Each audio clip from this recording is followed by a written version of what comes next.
and my kids were there in Tacloban, and I wasn't able to contact them for at least maybe 2 weeks, and I was so worried, and I don't know what to do. It was horrible. I can't contact them. I don't know what happened to them, and then I see on the news there's a lot of dead people lying around. Right, very true. It was hard for me. Yeah, I project myself in the future, what I want to be in the future, and then I look at it, and then I don't blink. I don't flinch. I don't blink. I look into myself, and that is what I want to be. And then I work on it slowly. Yeah, you might be emotional for now, but if you are smiling, it's hard to be emotional. Try it. If you are emotional, put a pen on your mouth like you're smiling. It changes. Trust me, it changes. Just give a smile.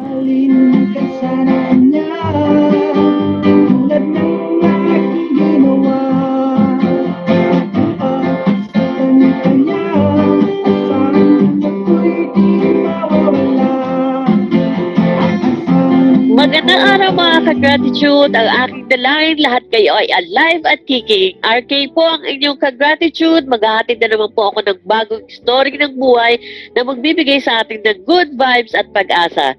Let me introduce to you ang ating guest today. Siya po ay isang American citizen, although Pinoy by blood, at meron siyang 2 anak, and all the way from the US, Oliver! Yay! Okay, so once again, Oliver, would you like to add a little something about yourself? I think that was enough. That was very good. All right. I like. Okay, siguro ang isang pinakamagandang introduction na gagawin din natin today ay magkakantahan tayo. So, dahil mga ka-gratitude, naaaliw po ako dito kay Oliver. Siya po ay ang aking gwapong cousin na nasa US, at siya po ay palaging merong video ng kanyang mga cover ng mga tugtog. So, I thought it will be nice to start the conversation with a song. Okay? So, what are we gonna do? Okay. Oblada. Yeah, Obladi, Oblada. So, that's the one that we're gonna sing for everyone today. Go, go, go!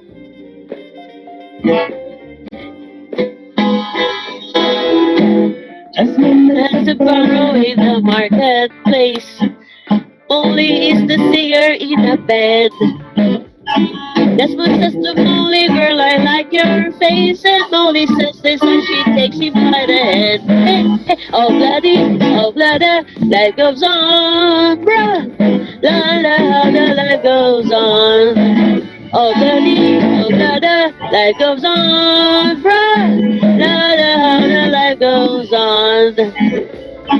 Esmond takes a trolley to the jeweler's store, buys a 20-carat golden ring, takes it back to Molly waiting at the door, and as he gives it to her, she begins to sing. Oh bloody, life goes on, bruh, la la, how the life goes on. Oh bloody, life goes on, bruh, la la, how the life goes on. Yay! Ako na pumalakpak sa sarili ko. Thank you very much, Kasin. ako na lang pumalakpak. Pero, thank you so much at pinagbigyan mo ang aking request. Napait na kayo aking morning. Magandang exercise kahit nakaupo ako. Kumanta ako in the morning. Thank you very much. So, let's get started sa ating kwentuhan for today. Ilang taon ka na ba dyan sa US, Kasin? 9 years. 9 years pa lang. 9 years pa lang? 9 years pa lang. So, ano yung nagbigay sa iyo ng opportunity para mapunta ka dyan sa Amerika? It was when my life was like a spiral going down, and I decided I'm going to US. And then I was actually doubtful about it because I have a U.S. passport, all right, but I didn't know if I can do it. But then my Kuya Jojo told me, just go to the U.S. embassy and then try it, So I went, And then, this is funny though, because here's the story. When I went to the U.S. Embassy, I showed the security guard my passport. I said, I want to renew my passport. So the security guard told me, hey, just go over there. There's the line, and then just go. So it wasn't clear. So I went to the queue, went to the last person, and then waited there. And then you know what? The security guard came over and then told me, hey, you don't have to do that. You're a U.S. citizen. Just go straight to the door. So that's what I did. Oh. I went straight to the door. There you go. And actually the process took me 30 minutes and I was done. Really? So that was having the U.S. passport was a very big advantage to you then. Yes. Here's the funny thing, because it was my brother's idea to just go and try it. He called me, like, let's say it was 9 o'clock in the morning. He called me and said, "Nasaan ka?" I said, "I'm at the mall, walking around, parang wala lang, shopping, shopping, and yet, parang nagalit, sabi niya, hindi, dapat nandun ka sa embassy, dapat nakapila ka. It takes days before you can be, right. pasok sa embassy. Kalma ka lang, sabi ko, I'm done. Kalalabas ko lang sa US Embassy, I'm done, and they're going to renew it and then gonna tell me when to go. And then that was it. Right. That's awesome. Yeah. All right. That's awesome. And you were able to do the same to your children, is it? Did you go to the U.S. all together, or did they just follow you? Yeah, that was a different story though, because my kids were not U.S. citizens. All right. And it took me 4 years before I can get them. So 4 years muna dito, and then bago ko sila makuha. Ganun yung nangyari. So I just have to wait. It was tough, but we have to wait. Some things gonna get better as long as you know how to wait. Right. So when you went to the U.S., especially in the first 4 years, what was the biggest challenge that you had when you first make it to the U.S.? Well, in the first, I had no problem getting a job. At first, I was a substitute teacher down here in Mount Carmel High School. So I was just straight right in. And then after that, I went to international papers. So it was easy. The job wasn't a problem. Now here is the problem. It was during Yolanda. Do you remember Yolanda? Right, yes. Pinaghandaan man ng husto ang pinakamalakas na bagyo sa mundo ngayong taon. Ang hindi inakala ang matinding hagupit nito sa mga dinaanan nitong probinsya. Lalo pat hindi lang 1 o 2 beses itong naglandfall, kundi 6 na beses sa 4 na mga probinsya.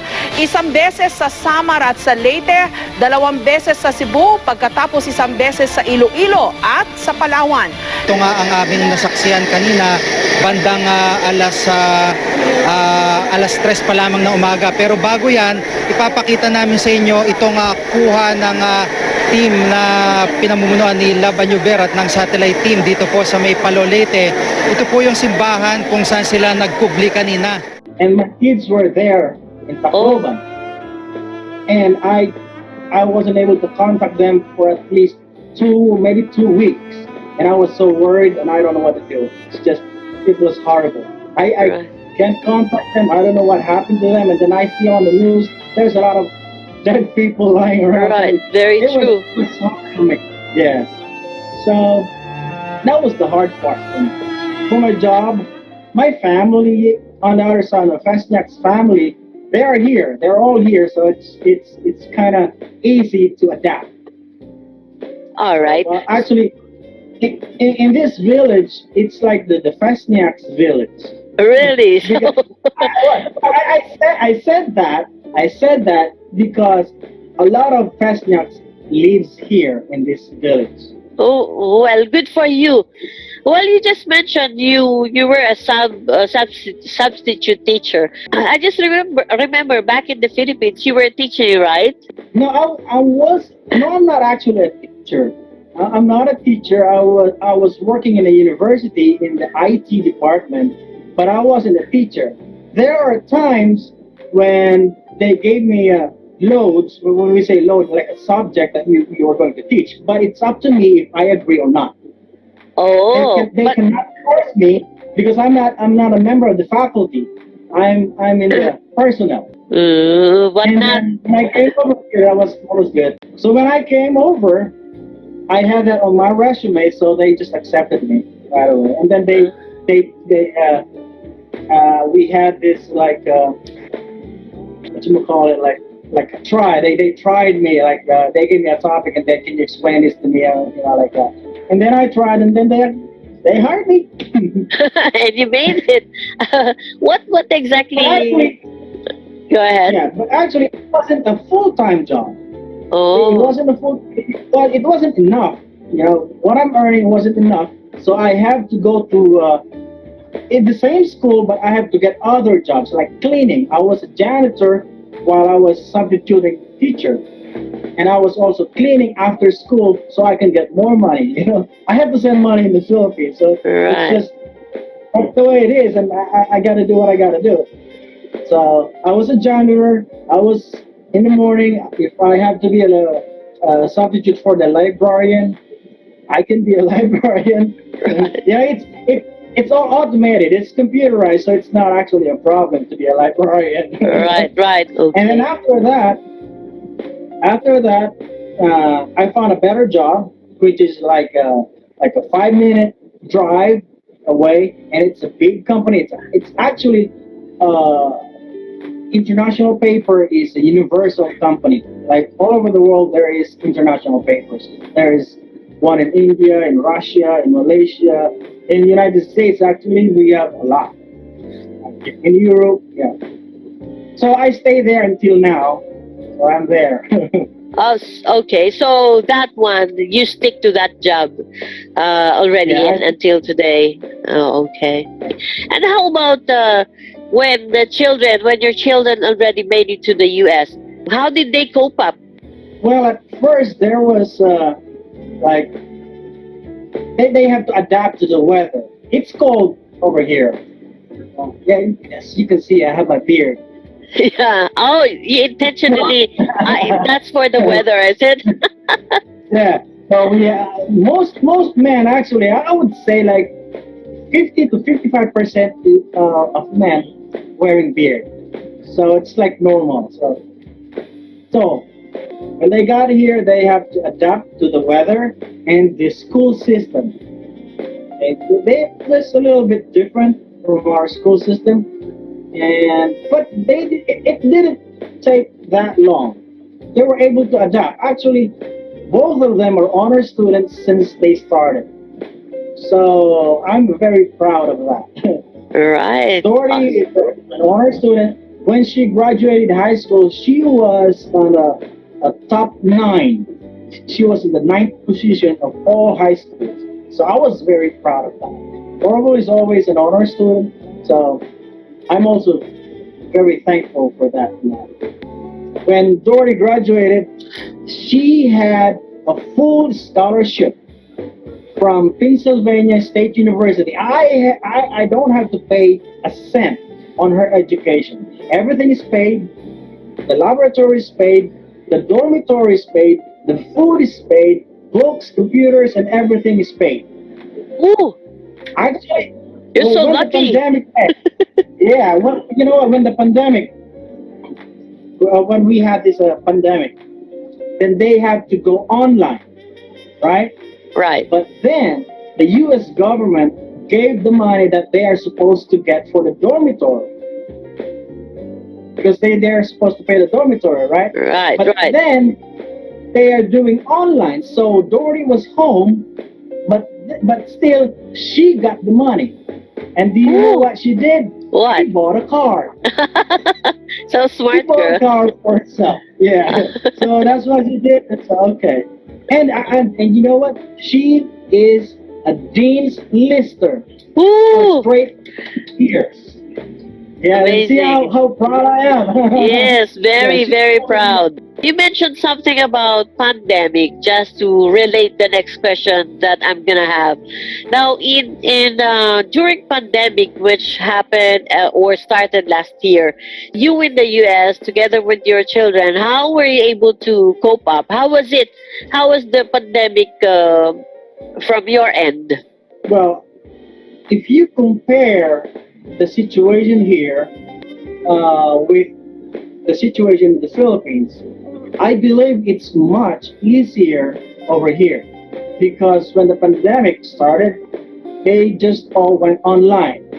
And we have Wi-Fi, we have computers, so it was very easy for them. And it took the school, I think, it took maybe 2 weeks to get a system for the students that they just go online and talk to the teachers like online class right away. Like I believe it was just 2 weeks. So as far as I know, with the education, it wasn't that much. But for me, because I was working, right? Right. I still had to go to work. We have a lot of like restrictions that we have to wear masks, we have to wear all those things. But we are still working. Right. Since 2009, we were working all those 3 years or 2 years. Nothing has We did changed. not actually stop. Yeah, we didn't stop. We were working. But were you wearing like the face Huh? shield, face mask, and social distancing? Do you have such Yeah. things as well? Yeah. Yes, and they are very strict about it. They are very even in the break room. In the break room, every table has a glass. So if you go there and eat, there is a glass there that you eat by yourself. Even if somebody is in front of you, there is a glass there.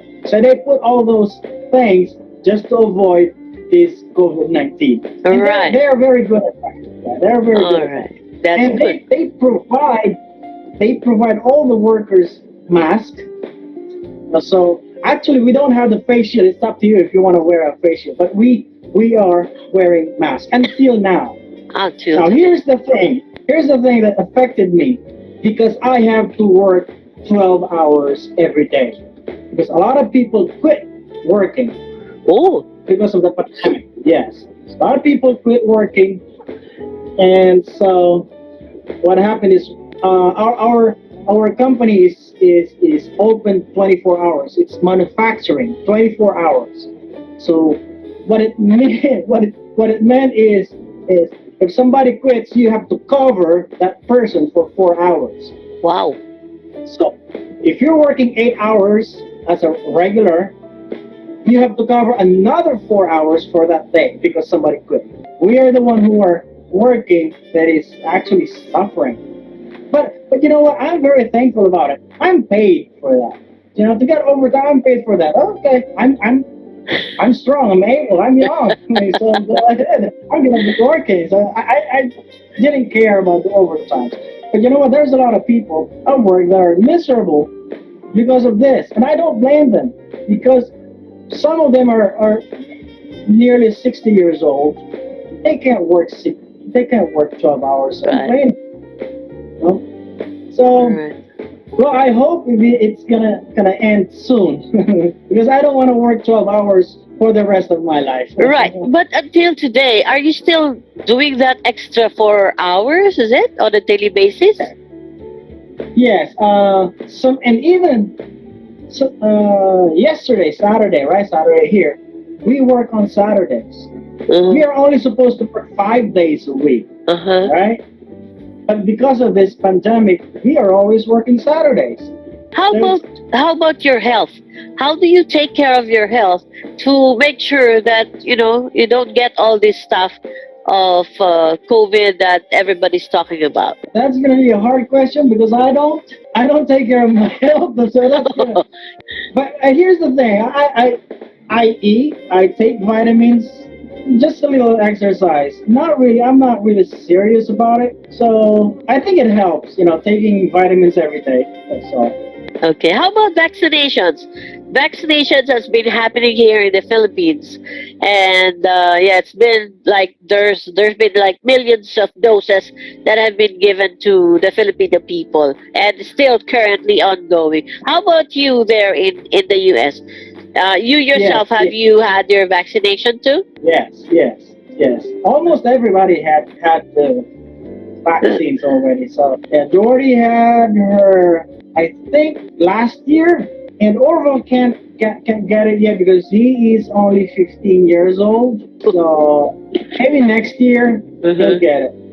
Actually, over here it's free. You can get it anytime. Just go to the pharmacy or go to the hospital. You can get it. Oh, okay. So that's good. Here, you have to go to a specific place so that should be managed by the local government. But anyway, that's good to hear that you already have your vaccinations, and in the family you have it, except for who's that? Is it your son? Is it? Orville, yeah, Still has and it. Orville is only 15, and they don't give vaccinations for below 16 years old. Oh, okay, all right, that's understood. That's good that you are taking care of yourself, although you're saying not too serious, but at least taking vitamins, avoiding some vices, keeping yourself busy with music and work. I think that helps a lot. So because there are a lot of people now who are kind of like not doing anything at home, or they don't have any choice, no job. So what do you think they can do to maybe add to their income or to their skills? Do you have anything that you may suggest? I would say, well, that's going to be hard for this situation, right? But here's the thing.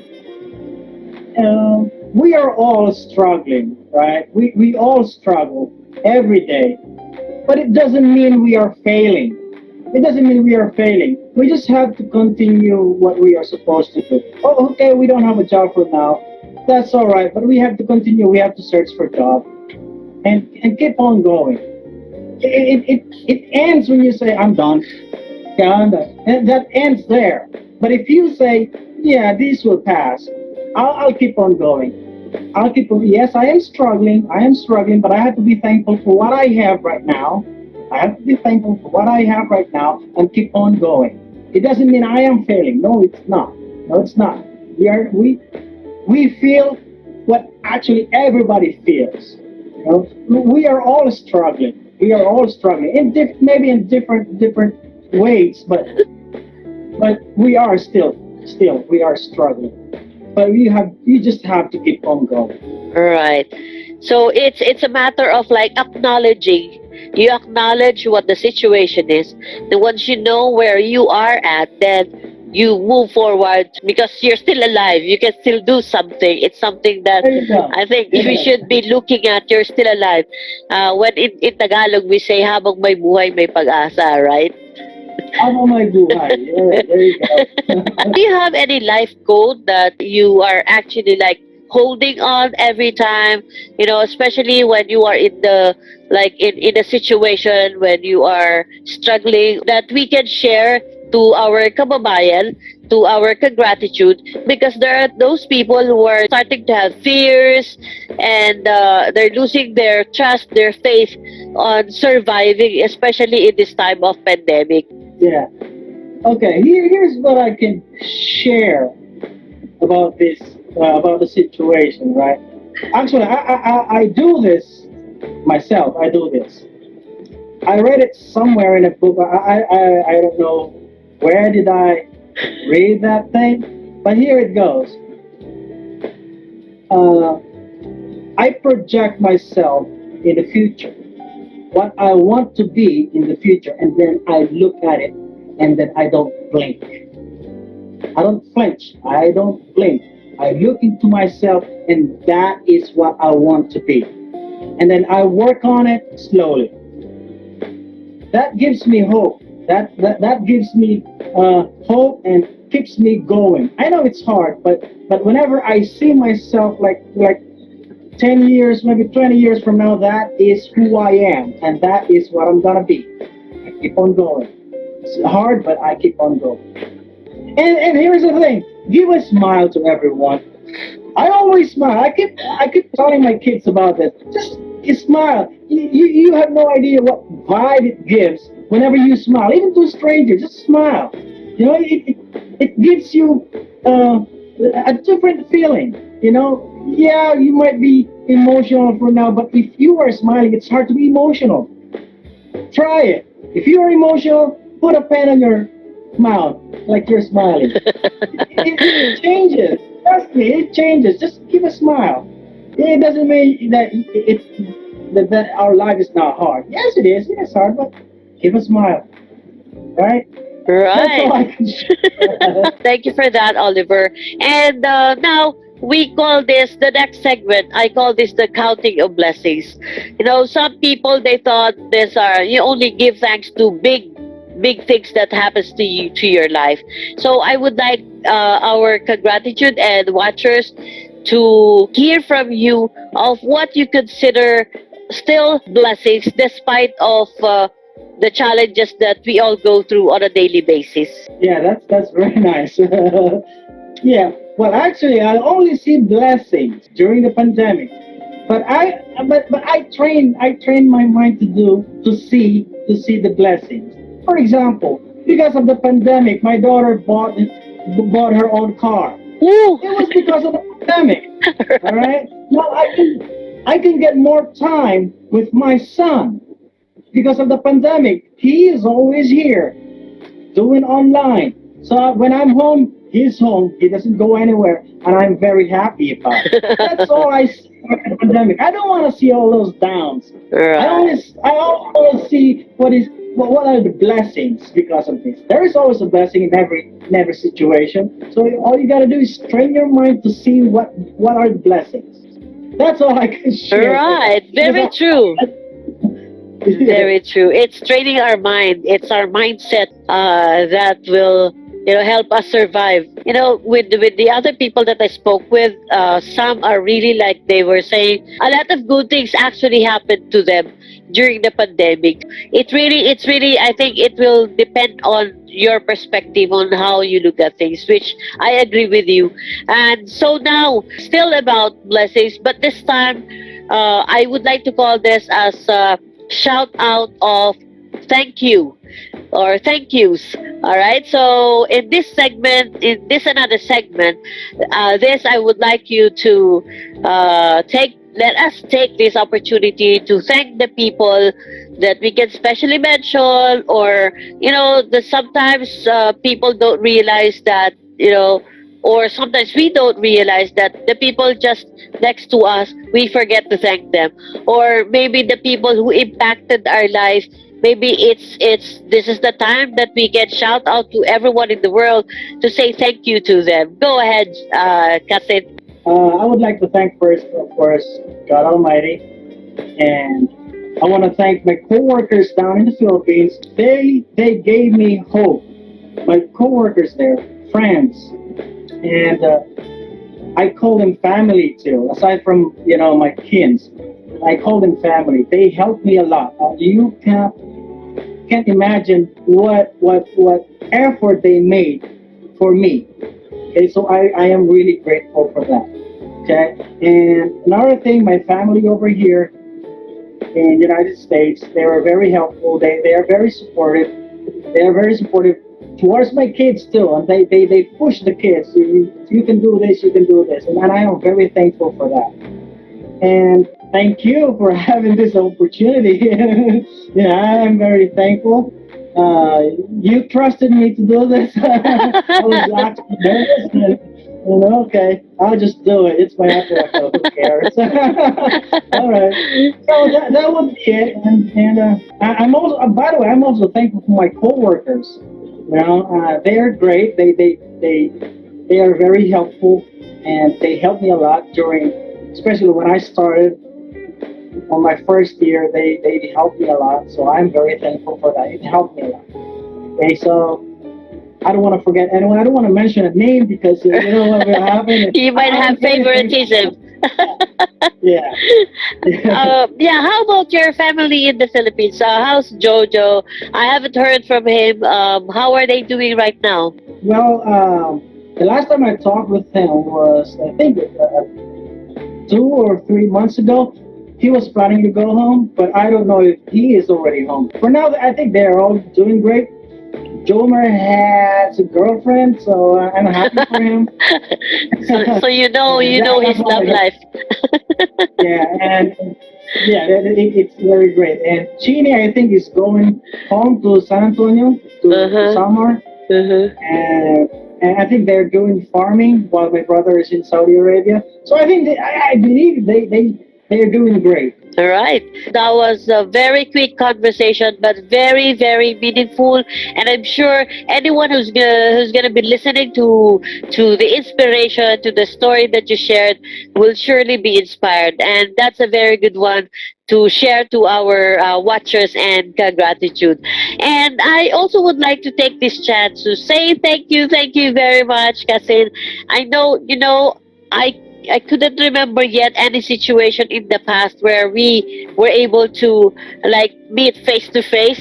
But I remember you as a baby. That's what I remember the last time that we were together. But after that, we didn't see each other anymore. But someday we'll never know. We might see each other again in person. We might be a little bit older, but we still wanted to see our future, see ourselves in the future, so that will give us hope to see each other again face to face. So whatever the case may be, thank you for technology. I'm able to see you like in person. It's kind of like almost like in person that we are able to have this conversation.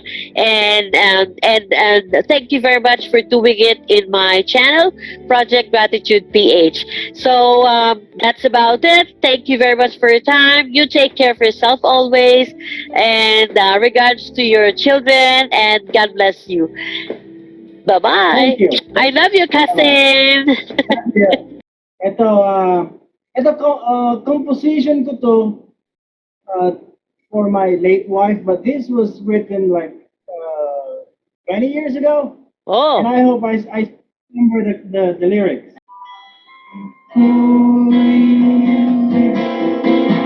Walang katapusan, kahit wala ka na sa piling ko.